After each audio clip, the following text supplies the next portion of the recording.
and welcome to the Webmethod Unplugged. My name is Robert McKay, and I will be guiding you through the journey that we're going on today with leaders across the industry as we talk about different things ranging from IT security to identity to different components of the industry. What's happening, what's working, what's changing, and what's coming next. Let's dive in. I want to welcome you to the Webmethod Unplugged podcast. I want to thank you for taking the time out of your day and out of your life to come and join us today. Vito has come to us, highly recommended and highly involved in the AI space as well as the quantum space. I want to give a little bit of background on Vito. He's a seasoned technology leader currently at IBM, specializing in AI, automation, governance, and organizational transformation. I do want to add that Vito has a background that includes Oracle as well as some other large IT players. He's been around for many years and has a knowledge set that eclipses what probably is the best way to say. He has probably forgotten more than I know. And I think that's a perfect way to bring this into context and play. The theme for today is AI governance, agentic AI, and the rise of quantum risk, and what organizations need to prepare for. And sort of the goal that we're looking for is essentially our conversation is going to be around agentic AI, the emerging risks, governance confusion, and why quantum is closer than most people think. So, Vito, as we kind of come into this, is there anything you want to add or take away before we dive in? Well, first, thank you, Robert. It was a nice introduction, and it's great to be here. I just share that given a week and it'll all change, right? And I think that's something you've heard from many other folks, but it really is the pace of innovation and activation to some level in production is something we haven't seen. So that it's creating for us a new kind of both excitement and a little bit of nervousness, because people are trying to experience something correctly the first time. And that's the difference, right? It's not just, gee, it's a new feature. It's a new way of thinking about computing. This paradigm has shifted for all of us. Think of it. 10 years ago, you got people on the phone. Today, you get a computer that's intelligent with a range of answers for you. That's changing the calculus of how you learn things. So people are looking at how to avoid making a mistake, and in some cases, avoid looking like they made a mistake. Because the truth is, you're not going to get to the end of this without trying and failing and trying and succeeding many times. But it's exciting. Yeah, I love the way that you shared that, right? Is we just kind of have to proceed, right? And there will be some failures along the way. There will be some successes. Let's learn, let's pivot, and let's move on. And Vito, you're seeing what few people get to see and where you're at, which is the real-time concerns from dozens of enterprise clients, executives. And, what's the common theme of questions landing in your inbox, right? I know that you probably get hundreds of emails with all kinds of people demanding your attention, which is, I need to really stress again, thank you for being here today. Oh, my pleasure. What are some of those concerns that your clients are expressing? It's a state in time problem, right? There are people who want to grasp the new value in the marketplace of things that can be done. They want to understand those things, and they don't have the time to really invest in them. So the good news for folks like myself and others in the industry who live it every day is we're kind of in school 24/7 with what's going on. But if I'm a CFO, a CEO, running a major business, I'm challenged with understanding a whole range of things, and this is just tools. But it's tools that have some, interesting outputs, both good and potentially risky, that have to be addressed. So I get calls all the time trying to clarify the understanding of what can and can't be done, of what should I do or shouldn't I do. And it's hard because telling people not to do something is really not the intent. It's more, what I find is that people are asking, what's working? How do I avoid errors? I'll say errors versus mistakes. I think most enterprises have a solid sense of how they protect the enterprise. They're honest, ethical companies, all those things that comes out from the jump. The problem is They're hearing stories all the time about, oops, someone overspent on inferencing, or oops, information PII got out the door, what happened? The reality is we're now in an era where things are happening so quickly that the entire data framework of your company, let me say that again, with all of your data being in play, that people haven't thought about protecting that, managing that, or siphoning it correctly to get only the pieces out the door. So the questions I get are people looking to understand the right way to progress to value and the right way to control that so that they aren't getting what we used to fear as a Wall Street Journal article about, oops, it happened to me, right? That's what people don't want to have happen. We get that a lot. The second thing, most common thing, is that there's a sort of a narrowing of things coming together. And I know we're going to talk about it all today, but we used to talk about generative AI. Now it's agentic AI. Actually, it's agentic workflows now, right? And those workflows create a whole bunch of questions about things like governance and data quality. But then as soon as you do anything about them, people go, oh, wait a minute, security and risk management. Darn security guy is causing Yeah, right. That's problems. always a security guy asking that question, right?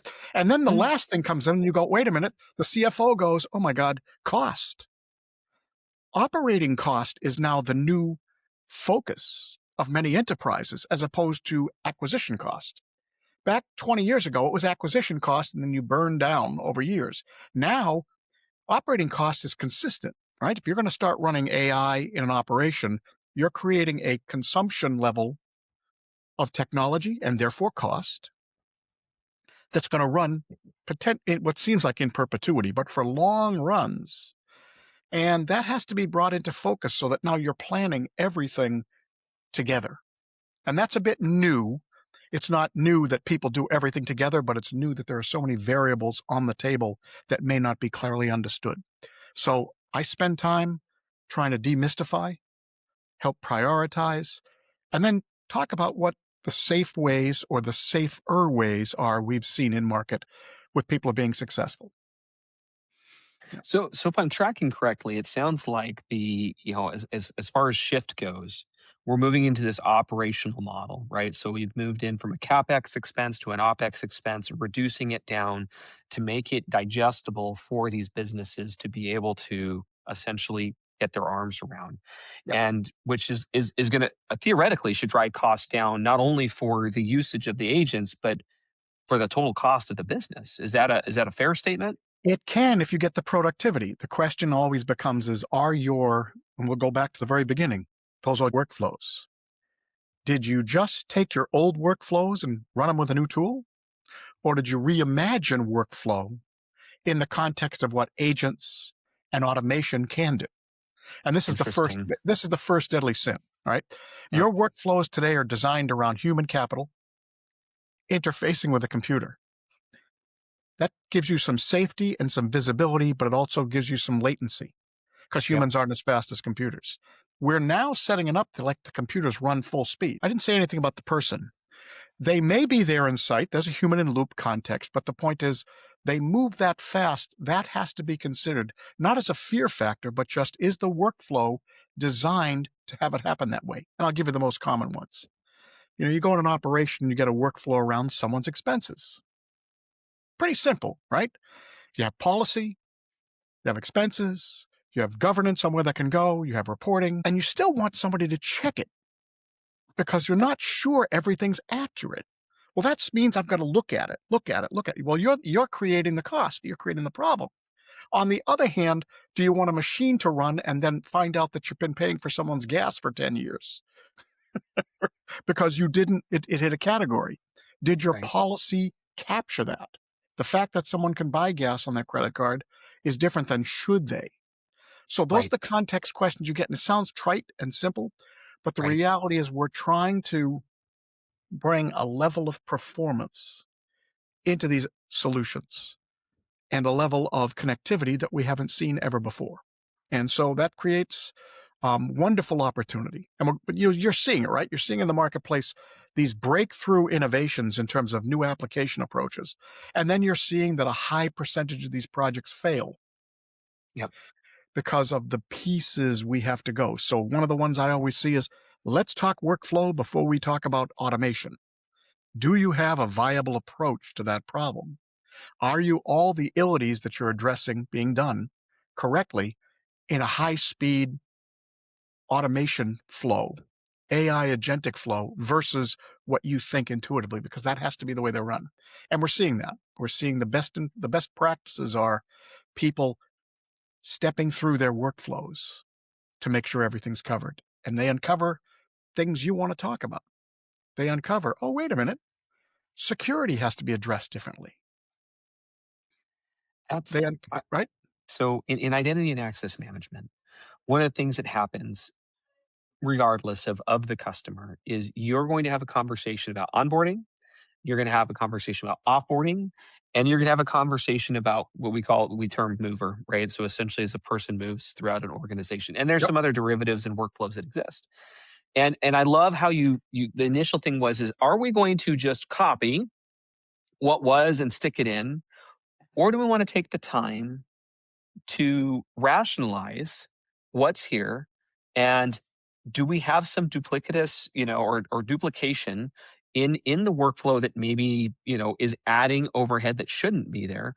Are Right. there steps that we can completely remove and do without? And to your point, can we re-envision this workflow? Right. And in the world of automation, but this is something that we're talking totally different, but still it matters, right? Which is, Oh, yeah. can I envision this workflow being run theoretically independently by a machine? Well, and that's ultimately the promise of agentic AI, right? Agents running agents is really where this all ends up. So that creates a huge value opportunity. Right? Yeah. It's just that if the agents are asking for the wrong things or different things, but again, let's circle back to one of the comments I made earlier. So how about operating? So everything's running great. You've got a wonderful agentic workflow. You've designed all your workflows end to end, and all of a sudden, the business changes. External factors are there, and that workflow is no longer the same. Do you have a long, complex workflow?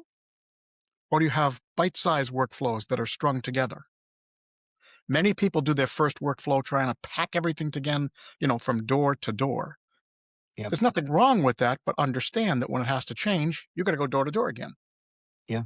Right? Yeah. So that now we're having to reimagine how we create all of these agent flows.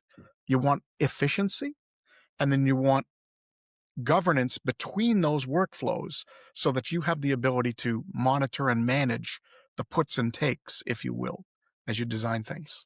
So there's a lot there. As you shared about governance, so like everyone's experimenting in some way with AI, right? Whether it's to Oh, yeah. defend it, implement it, do something with it. Everyone's doing something, like they're at some stage in journey, right? Whether they want to admit it or not, right? Oh, Maybe everybody. maybe the stage Everybody's is in a playing with stage it. of denial, right? but but few have a governance model that matches the complexity. And so when we're looking at governance around AI, what sorts of challenges are customers seeing?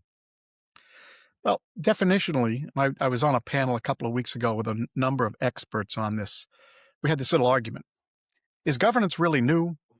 Is governance really any different than what we're doing today? And the answer is, well, yes and no. It is very much things that have been going on for a long time. They're extensions of your policy initiative. They're extensions of your corporate bylaws, if you will, in terms of how you want to run the business, fit into governance. But there are also things around what the enterprise has to produce to be safe.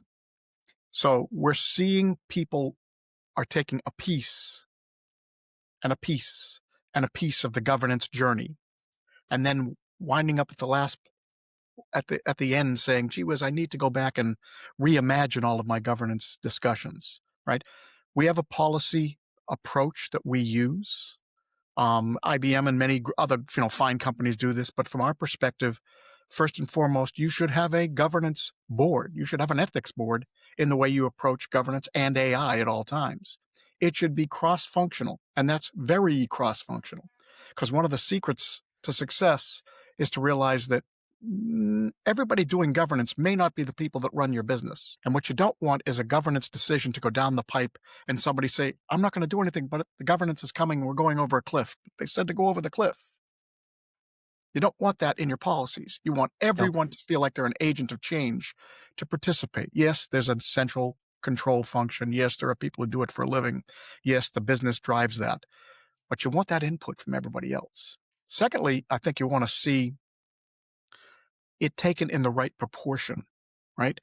There are things that we can do and things that we're not ready to handle. So, for example, when you talk about regulation, the United States is a little bit behind where Europe is in terms of their regulatory framework. We're making sure we do it worldwide. So we follow what the EU does. We follow ours. We're in all places.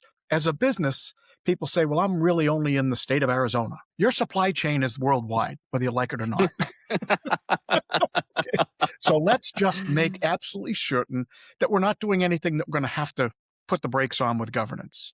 Yeah. And let's have a Yeah. platform that can build that with us, right? So you need there are things you should be doing yourself around protecting PII and bias and, source and sync of the information and provenance and all those elements around making sure that your data quality is protected and secured, and you have regulations.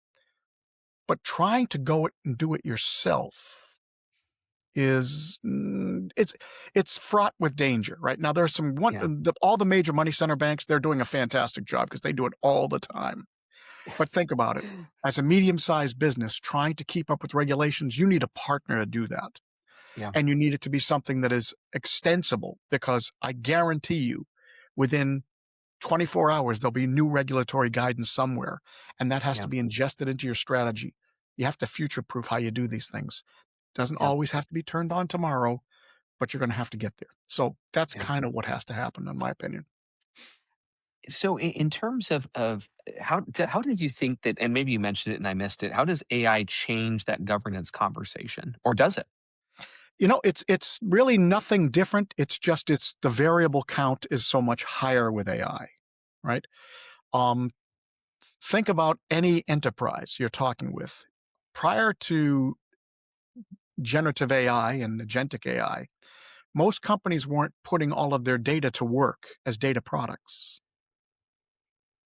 I mean, all of it. Yeah, Up I to mean, you have analyzing your years of employees and years of FTPs, right, SharePoints, whatever. They're just sitting there.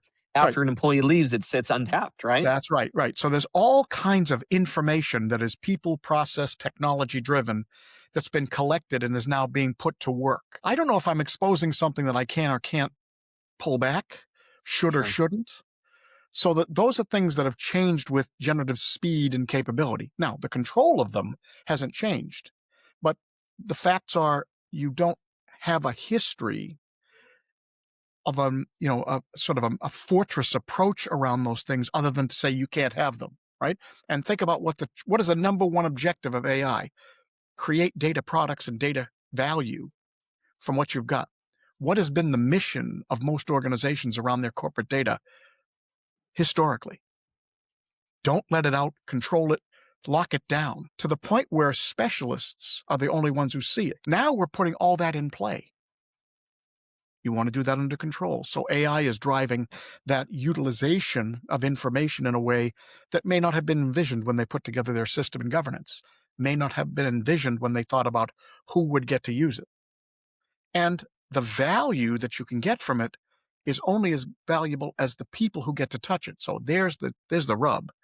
If it's just the owners of the data using it, that's kind of old school. Yeah. But if I want other practitioners in the business to start getting insights out of the information, and it's corporate data, now I'm bringing in a whole new class of user, aka not experts. Right? These are folks who are doing it as a sideline to do research, to understand things, and they may draw conclusions and drive those out. And that's something that wasn't done before because the information was packaged and delivered to them in a use it this way form. That's changing. That's changing. Is that where most organizations get stuck? And does that, ultimately, for lack of a better word, siloed, right? I mean, Apple was notorious for this, at least while, and most of the larger financial institutions are very siloed in nature. The military complex is another one's very. So this is very anti-silo, right? It's Right. Oh, yeah. very and does pose some amount of risk to the conversation. But is this where most companies get stuck, or are they getting stuck in It's one different of the places? areas. It's one of the areas they get stuck where they're trying to figure out how much data I can bring to bear. It's why most companies start within, and it's a wise decision as you're learning the technology. Start with safe, stay on the safe lane. Don't go all the way to your most complex problem, right? That's always good projects, but there might be something that really looks good. That's why you see things that have it's already exposed information being utilized, but still you want to test all your safety and governance, compliance, security, et cetera. They Yeah. struggle with that. I see companies struggle a lot with, I've got this problem and I don't know how to formulate the question on how to answer it. I just know I want it to be more performant. And so they start projects without doing the same due diligence on workflow and control. They start driving down a technology trip. You're going to have a lot of fun playing with technology right now. It's never been better. You can also spend a lot of money and get no return, right? And that's just Yep. the truth, right?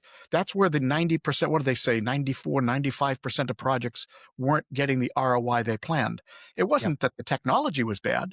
It's that we didn't formulate the use case in a way that gave it a chance because we weren't comfortable with all the methodological things we've got. So they slow down because they've got to learn those things, get projects, build a repertoire of skills and staff to now go faster. Once that happens, you see projects get better and better and the quality and return grow.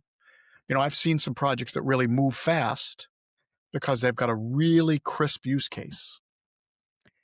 It's well-rounded. It fits in the corporate business plan.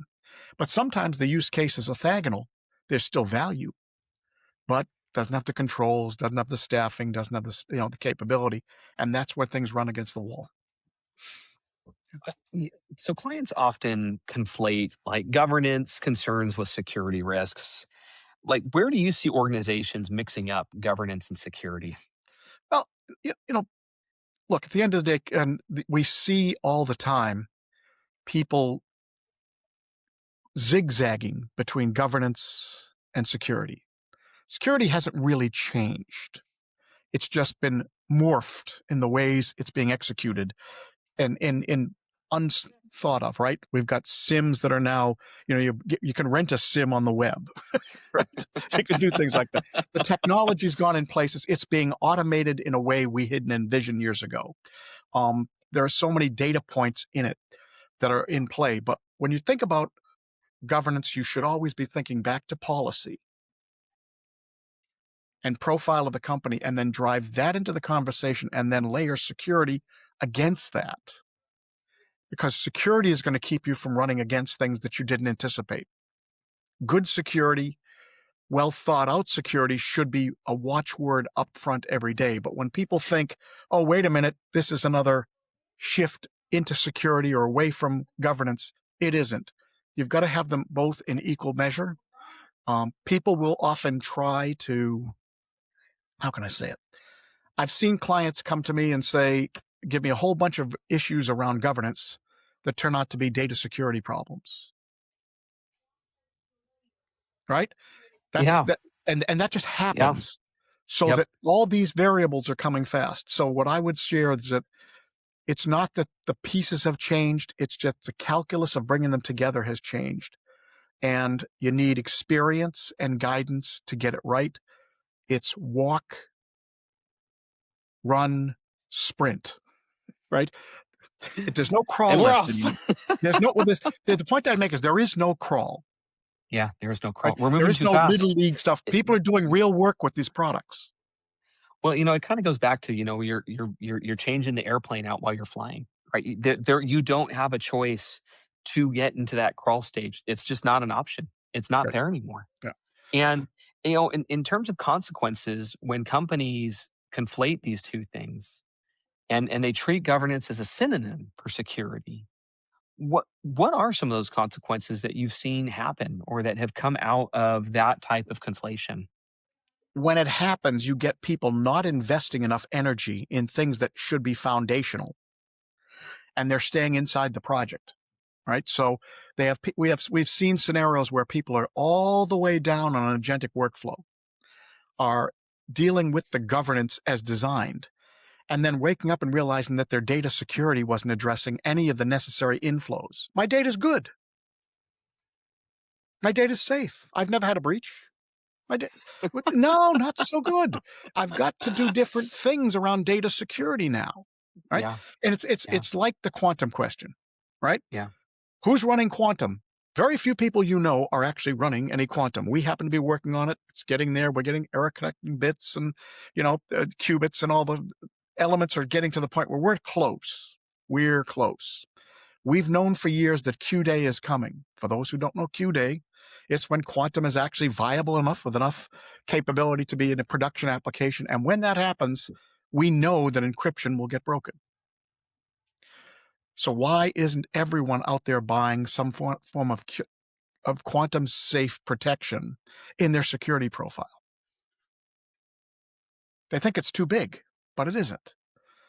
People are scraping your information, looking for information about how to get into your company, that with quantum, they can break through your data and find things that you didn't know about. That's going to happen. So we've got many large companies are living on quantum safe technologies and security. Others aren't.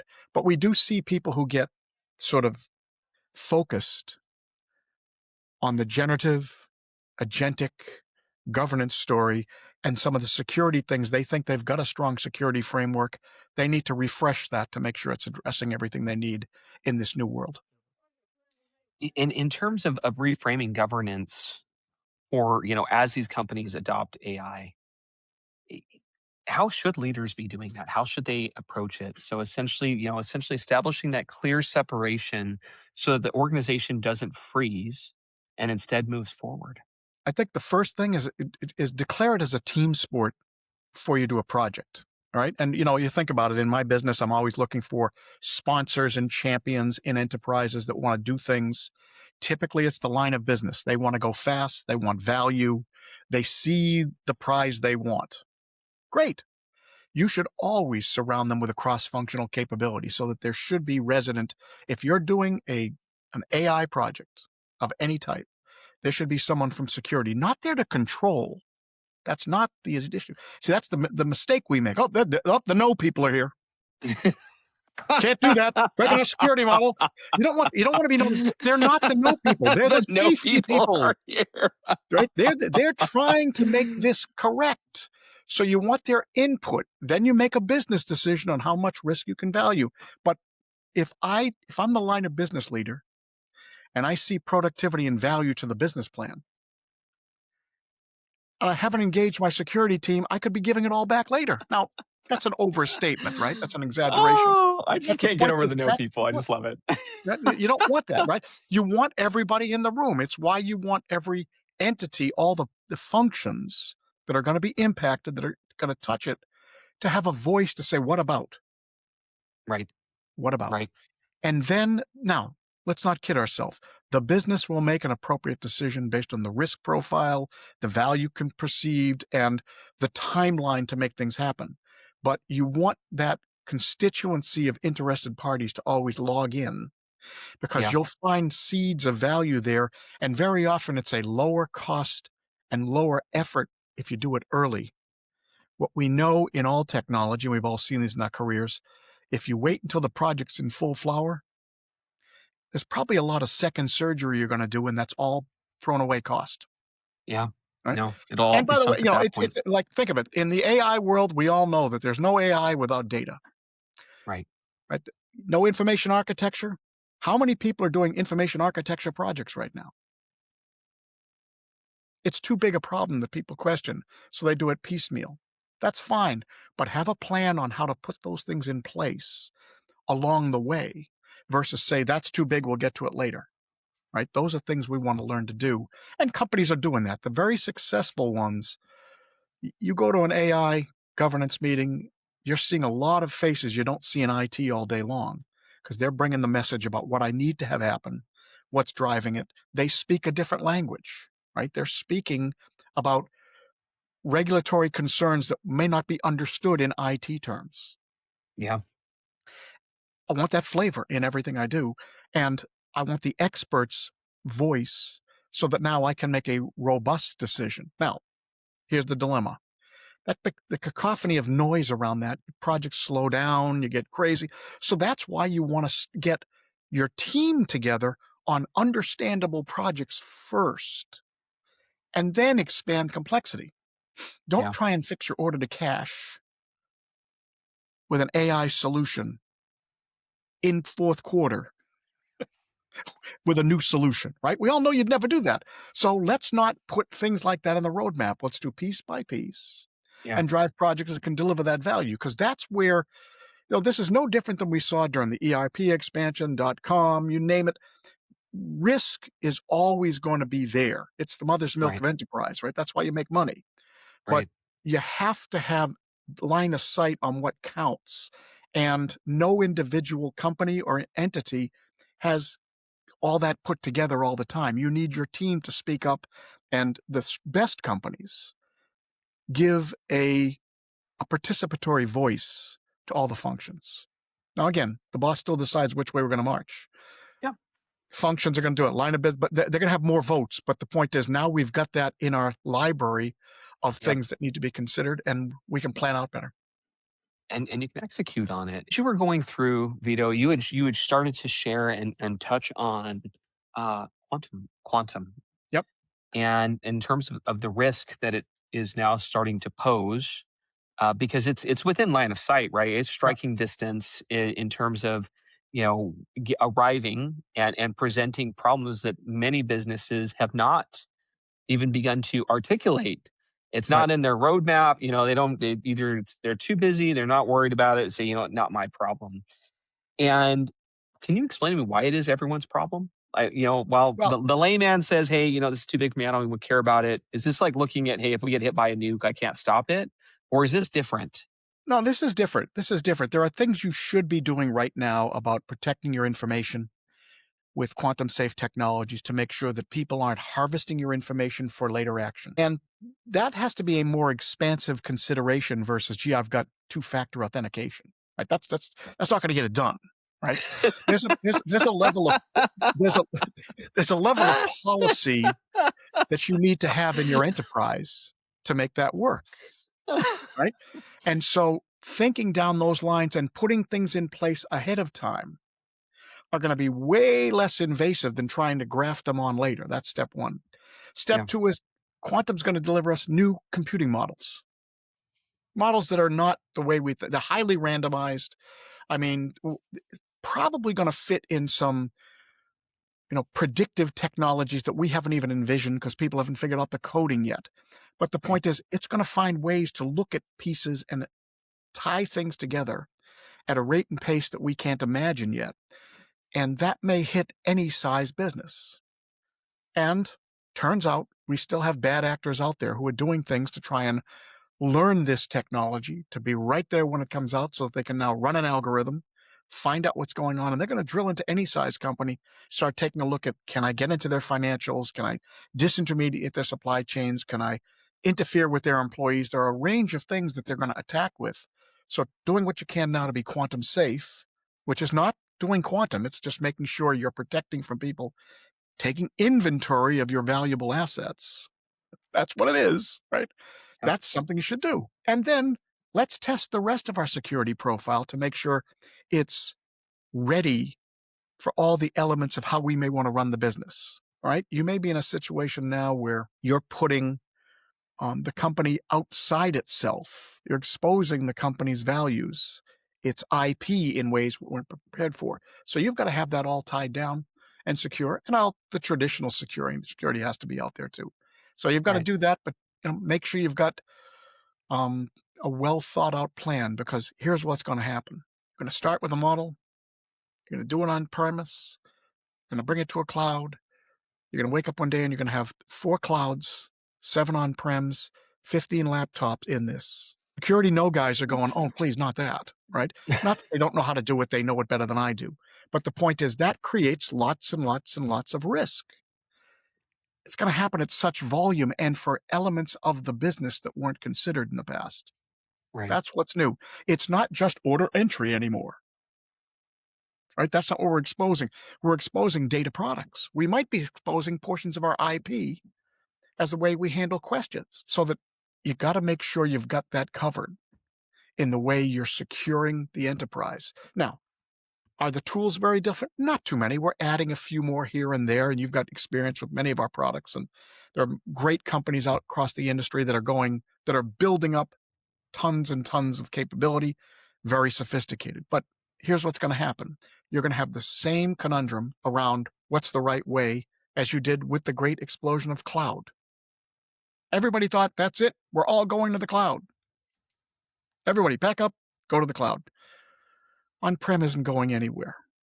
It's just splitting duties with cost models and performance models on different platforms. Now, they're all cloud companies, God bless them. But there are going to be other companies on other clouds, which in effect are like saying there's another on-prem down the street. We're in a hybrid world everywhere we're going. So that kind of security profile has to be addressed as you enter, not as your resident. And that's why people are spending money on security.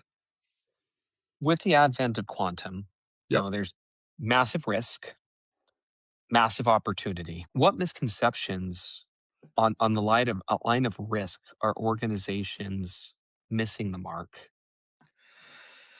From a risks perspective, I think that we're looking at our current, many of us, there are many smart people, smarter than me out there, so let me preface that. But we're seeing many people are considering what quantum can do through a lens that's dictated by what they know how to do now. It's faster. It's not faster. It's incredibly faster, but also it's highly variable centric, right? You now have qubits that have superposition capabilities to do computing models that extend in ways at speeds we couldn't see before, that can think differently, which means problems will be solved differently. Now, I'd be lying if I said I knew the answer to the question. What I can tell you is preparing for that eventuality means good foundation process and policy. It means good controls and governance. It means having the best available security we can, and not to think that it's only the big guys. Right. Because whether you're using quantum or not, quantum capability may be in the environment you're participating in, and then you're an element of that. And so that's the way I view it.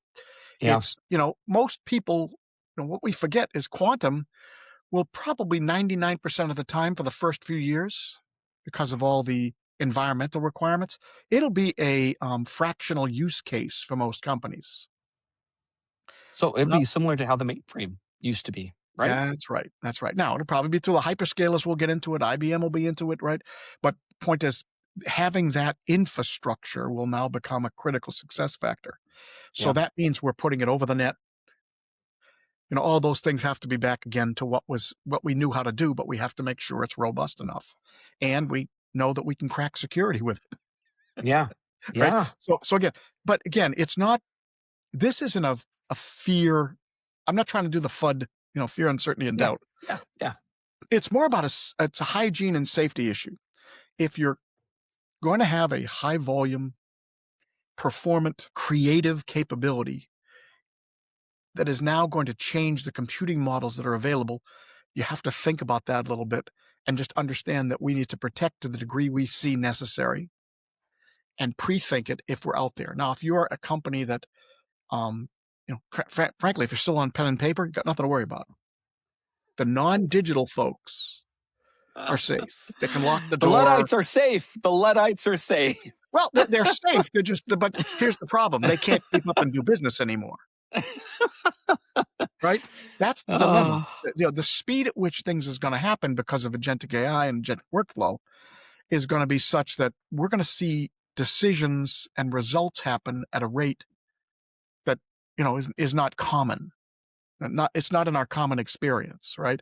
3 Right. years from now, what are they saying? A couple of billion new apps? I mean, just think about just billion, not an M, billion, right? Right. And there are going to be companies with people doing agentic models that are a one-person, multi-billion-dollar company that's coming to a theater near Right. you. So Right. the question is, how do you make sure that you don't get crushed or pushed or nursed out, or that you don't Yeah. contribute? And here's a good example. Who knew 5 years ago, and this is not a dig, but who knew that large language models would surf the entire public internet and use any of the information we've used to create an information base, whether I chose to go in or not? Yeah. Who knew? Yeah. We're only going to do it faster the next time. I'm interested in this because the rate of change is accelerating. Yep. Yep.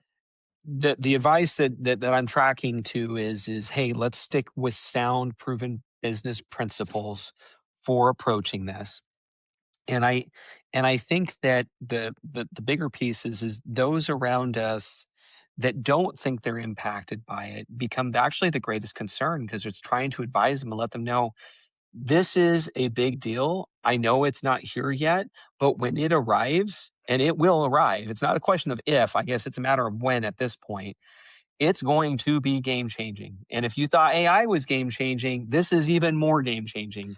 And all it's going to do is accelerate things. So you need to start, you know, hey, little mom and pop shop, you are going to be changed by this. And the example that kind of came to mind was the transition, as I think about sort of American Express, right? So Yep. American Express, when they, essentially started out with Stagecoach and they were moving currency in the Stagecoach, and the Pony Express, I think is what it was. And then the traveler's check was this game-changing thought, and then plastic showed up, right? And then we moved into sort of the PayPal transactional, where, and then kind of even forward now we're Bitcoin. But each of these forced, like, whether those small businesses realized it, accepted it, wanted it, was irrelevant, That's right. because it's now here to stay and it's not going anywhere. Right. Right. You're going to have, a good example. Crypto will become part of the fabric of many businesses now, whereas Right. 3 years it wasn't. We're seeing it. It's happening so quickly, right?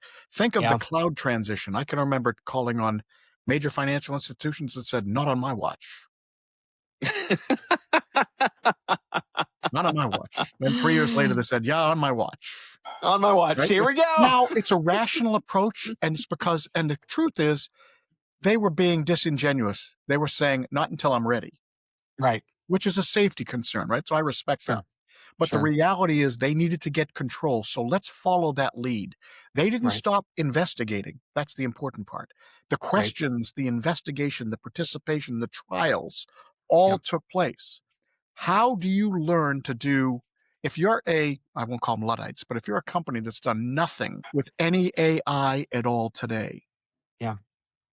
the business processes you're going to have to interact with are going to be so different 5 years from now, you may Yeah. not catch up.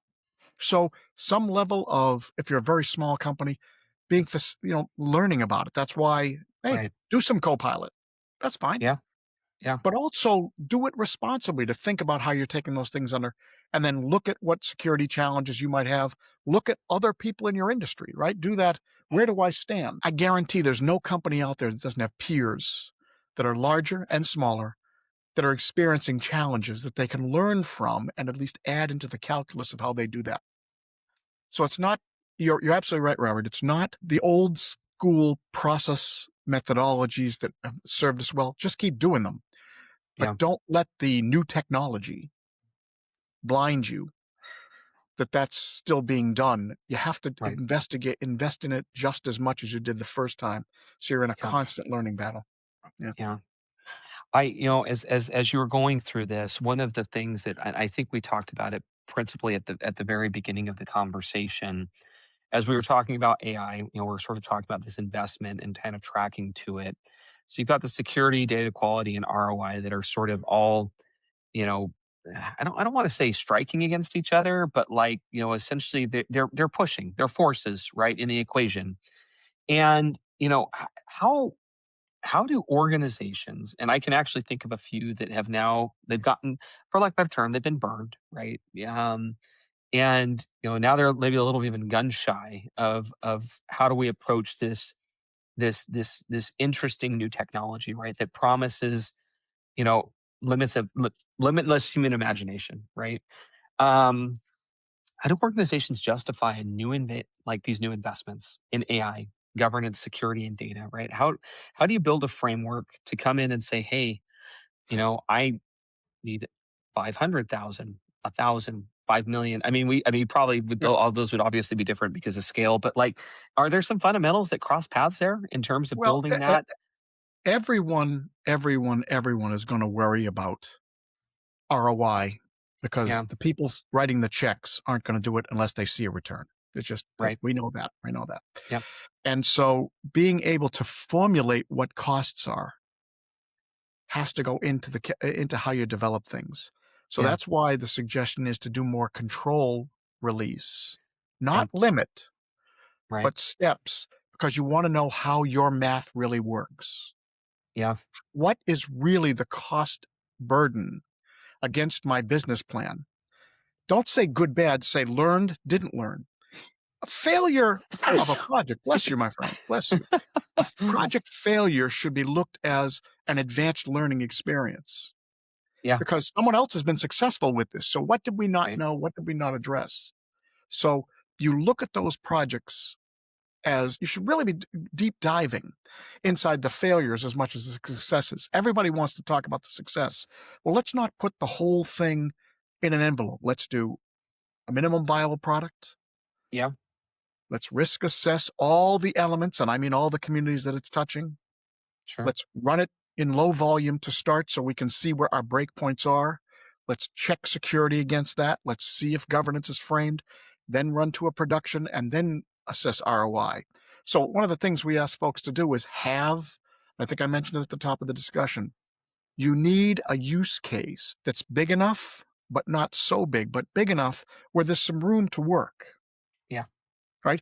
yeah, If it's too small, then you're going to run out of time, right. which is what always happens, the really small projects. If you're looking something medium sized that you have some understanding of, now you invest in the learning of that project to bring it forward. So your ROI is now informed by what you know you need to do better. You may find you need more data quality software.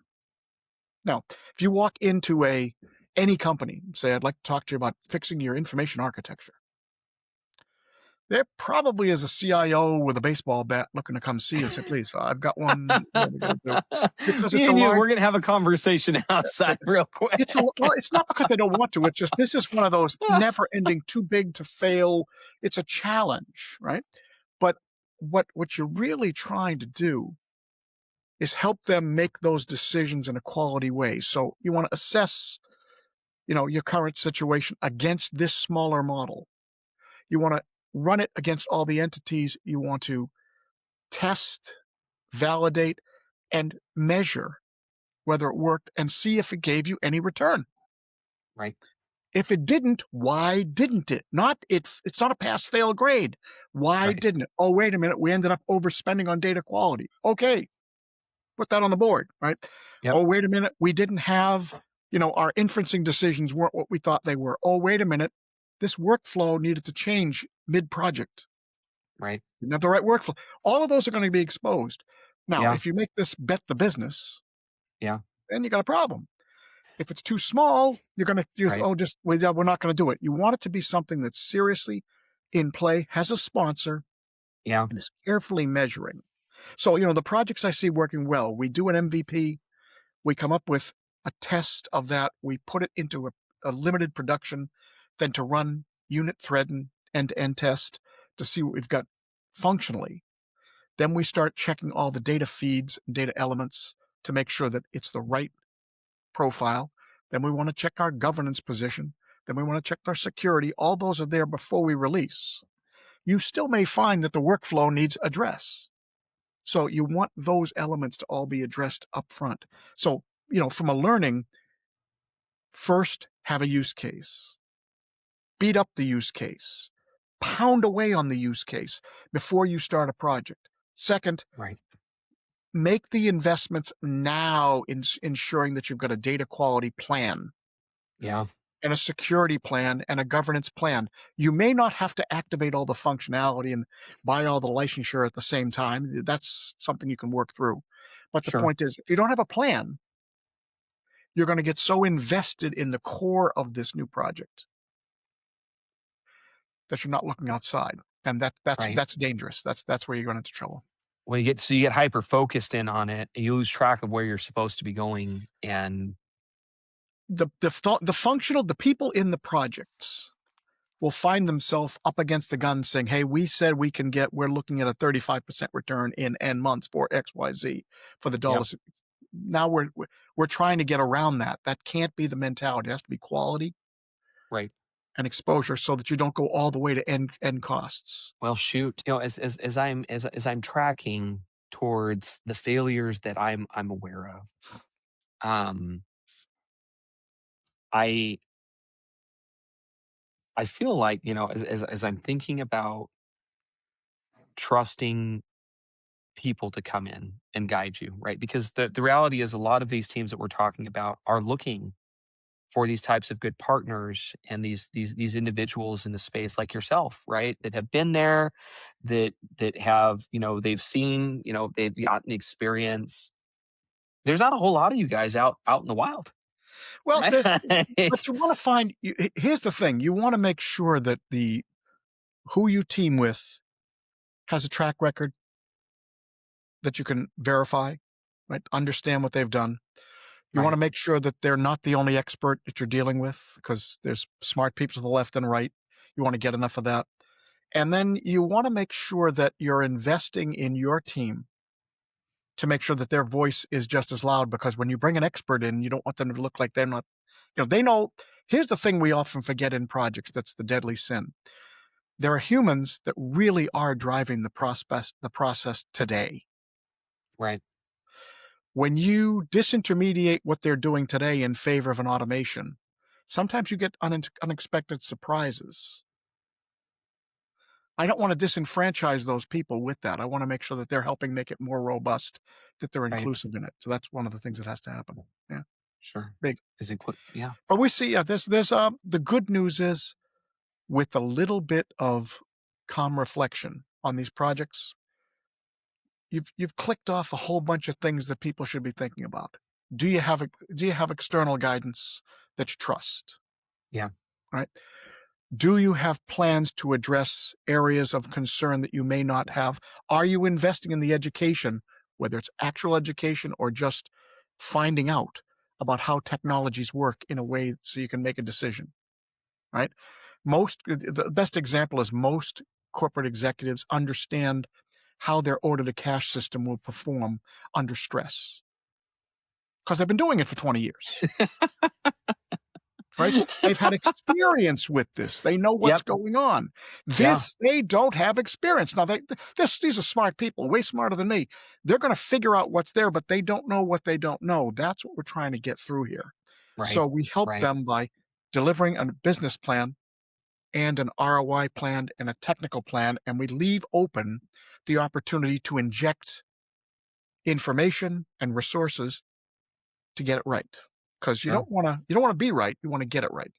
Yeah. That's what you're always about.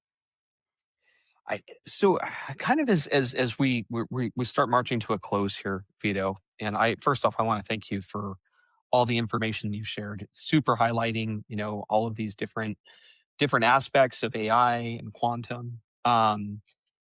If an organization could only focus on one area after this episode, after they're done listening, what should it be?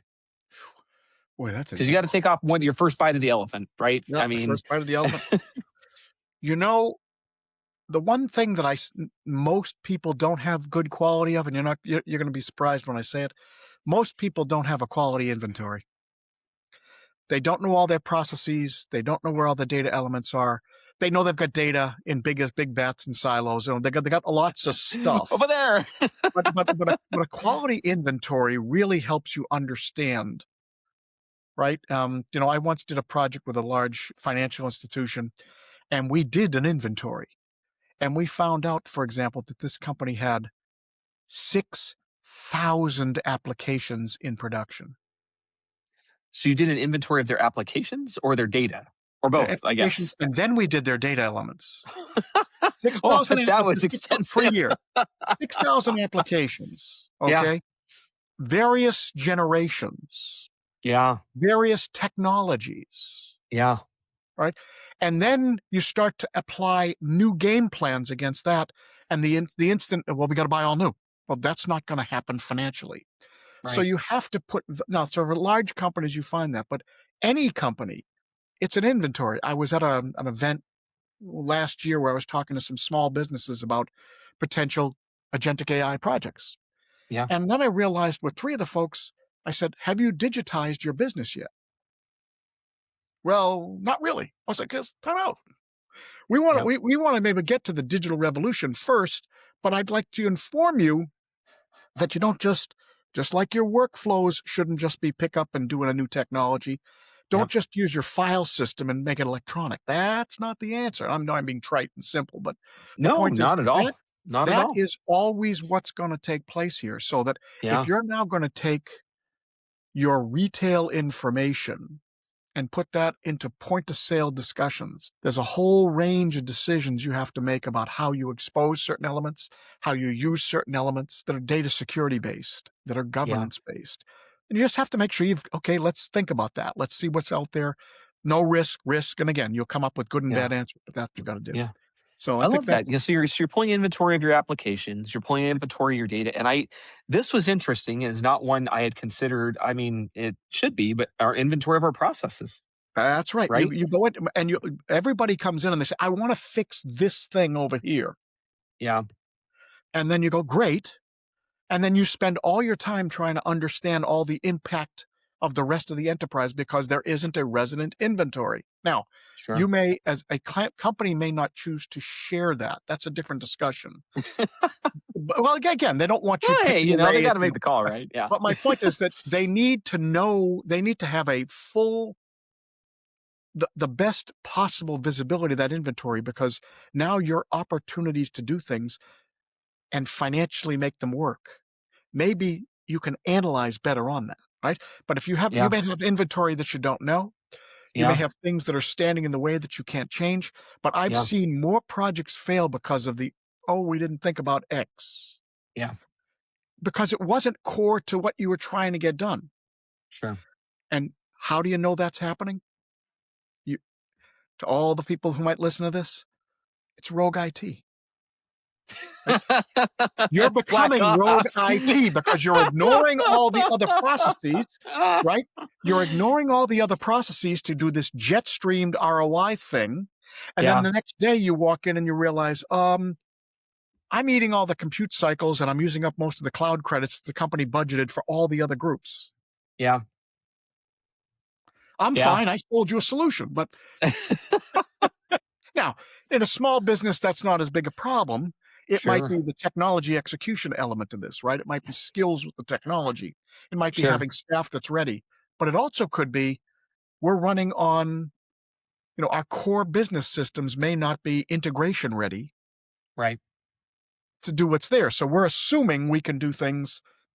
There's no inventory. So for all of us, knowing where I start from and what I've got Yeah. is a great start. And that's all. I see that common, very, very common. And it's where, as a professional, consultant and seller, when I talk to clients, I spend Yeah. more time in discovery, Yeah. trying to find out, do you have this? Do you want to, what? I don't want to assume that they didn't do the right thing, because most of the time they have. On the Yeah. other hand, I want to validate so that I can say, okay, then they know this is something they will do or won't do. Think Yeah. about in your security conversations with clients, how often do you find that they've got some security elements and not others? Because at the time of a budget decision, because of the way that was manifesting, they didn't make that decision. This is all common Yeah. engagement stuff. Right. This isn't the bits and bytes, right? The bits and bytes, we get Yeah. the smart guys in and they work on that. But when you're talking about how to do projects and ROI, this is the lingua franca you have to have. You have Yeah. to know what your clay is. I always tell the story because it was a true one from a client. They had just started doing some generative AI projects and some inferencing, and they called me up on a Monday and they said, "How do we control our spend?" And I said, "Well, you don't spend." He says, "No, how do I control what I'm spending? Because I got a lot of people doing all this really cool AI stuff." Yeah. And I said, "Well, you got to, have a policy and check." I said, "Well, but how do I do creative things?" I said, "Well, first of all, I think there's a problem under the covers. What is it?" They said, "Yeah, we had a young intern come in last weekend and they did a project and they inferenced about $250,000 worth of credits. Didn't do anything production wise. They just were testing something." Now people have really got that under control now. But Yeah. that's if you I always throw that at the end because all the excitement about the cool tech is great. It's wonderful. Somebody's got to pay the bill, right? And those are the people who are making the decisions, right? The business is looking at this innovation Yeah. opportunity, the return. They've got to put it in the context of all the other puts and takes they've got on the balance sheet. Yeah. And if you find yourself, and why do people get angry about projects? Not because the project failed, because projects fail all the time, but because that capital was deployed. And now to keep it from going fallow, I've got to add more capital that wasn't in the plan. Yeah. So now I've got to rob from Peter. And that's when you get the poor, the people in the CIO's office going, "Yeah, we were going to buy some data quality, but we spent that on this project," right? And now there are all kinds of bad things happen. So again, this circle, it's a virtuous circle you have. It's information, it's inventory, it's skills, it's process, it's planning. It's all that stuff around the outside that you Yeah. drive through any project. And that hasn't changed. It's just there's so many flashing lights around generative AI methodology that we tend to get off the ball. And that's what we got to fix. No, I love it. I feel like the takeaway from this is good, sound business principles, right? Yep. Don't get Always. distracted by, you know, stay the course. Yes, it's a useful tool. It has lots of value, but don't get lost in all of I don't know if essentially the clamor or commotion of or the excitement maybe of what's going on. The buzz is good. The two takeaways, I think you're absolutely right on that point. And I would add to it, I said, look, if we know anything today, we know the technology impact on the way business is done is here. It's going to Yeah. keep escalating. It's going to keep accelerating. It's going to keep expanding. Being a student of that all the time, whether you're in the project or not, into doing something is critical. Yeah. But then just apply what you always have in the past and be cross-functional in the way you do it. I think that's the last leg. We Yeah. see when we do an ethics board, ethics committee discussion, we have all types of functional people. It's not just the security experts. It's not just the IT folks. There are people in all walks because they're the impacted and they can verbalize and instantiate what's taking place with process into what's being thought up upstream. And that's why you got to do those. Yeah. Well, I want to thank you, Vito, for all of the information that you've Well, shared. it's been Like I said, fun. I really kind of keep coming back to this just basic foundational business principles. Don't get lost. If someone's trying to reach out, wants to learn more, wants to connect with you, what's the best mechanism for that? I'm on LinkedIn. Obviously, you can Okay. find Vito.Foderaro on LinkedIn. Reach out. Would love to talk. And, I think take advantage of the channels that are out there. There are conferences and events, low cost if you look around for the right ones, where you can Yeah. just go and learn about some of the piece parts, right? Because it's going to change. Something new is going to happen in a week. And, I remember when DeepSeek came out, I thought my head was going to explode. No, even more. There's always something new around the corner. And then you look at some of Yeah. the investments that in infrastructure that are being made. Yeah. Here's my prediction. The next big wave is going to be, we're going to go back to sustainability because the cost of the energy to do what's coming, it's insane. It's massive. Well, I don't know if did you hear that they're turning back on 3 Mile Island Yep. in New York? Yep. And they're bringing that reactor back online. I I about fell over in my chair when I heard that was happening. I said, "Oh, there must be quite the demand for energy for that to actually be happening." It's like nothing you've ever seen. And again, that's a macroeconomic situation. and not something you control. It's something that you get ready for. But the Yeah. costs, that's why, though, it's great to have cross-functional. I need a CFO to tell me, Vito, that doesn't make business sense. Sure. I need a CIO to tell me that doesn't make technology sense. Right. I need a chief risk officer to say, hey, you're over the edge. But I need that whole group supporting the executives on top to make sure we've got the most robust answer. And that's always going to Yeah. work. Well, thank you again. Thank you, my friend. For those that have tuned in, we appreciate the time that you've given to the Webmethod Unplugged. That me and Vito are going to sign out. We'll catch you all later, and thanks for joining. Take care.